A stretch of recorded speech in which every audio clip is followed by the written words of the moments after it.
آگے کہ یہ ماضی پر یعنی بیکورڈ ٹائم اورینٹیشن، ماضی پر مرکوز سوچ ایک ذہنی رجحان ہے جس میں فرد اپنی توجہ ماضی پر مرکوز کرتا ہے اور ماضی کے تجربات کو استعمال کرتے ہوئے فیصلے کرتا ہے اور مستقبل کی منصوبہ بندی کرتا ہے۔ وقت کے حوالے سے وہ لمحہ موجود میں رہنے والا یا وقت کو منظم کرنے والے، یعنی دونوں وہ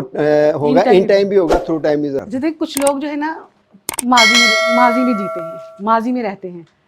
اور پچھلی باتوں کو یاد کرتے رہیں گے، جیسا انہیں ایکسپیرینس ہوا ہوگا چاہے اچھا یا برا، اسی کے اکارڈنگ وہ نیو رسپانسز بناتے ہیں اور اسی کے اکارڈنگ فیصلے کرتے ہیں۔ جیسے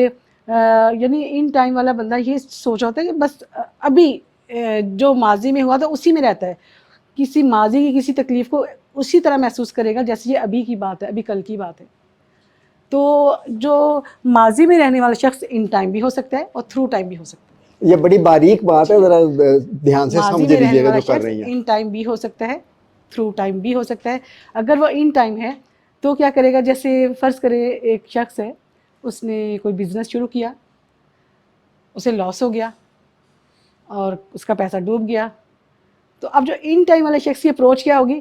اچھا مجھے اتنا لاس ہو گیا، میری تو ساری جمع پونجی خرچ ہو گئی، میں نہ کرتا تو اچھا تھا۔ وہ اتنا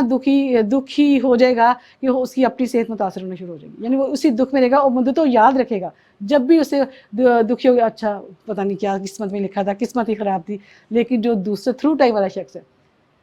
وہ کہے گا ٹھیک ہے لاس ہو گیا تو کیوں لاس ہوا مجھے، اس کا مطلب ہے میرا ایکسپیرینس نہیں تھا، یا میری ٹیم مینجمنٹ اچھی نہیں تھی، یا ٹیم کمزور تھی میری، یا میں نے صحیح اسٹیپس نہیں لیے، یا میں نے صحیح ابھی وہ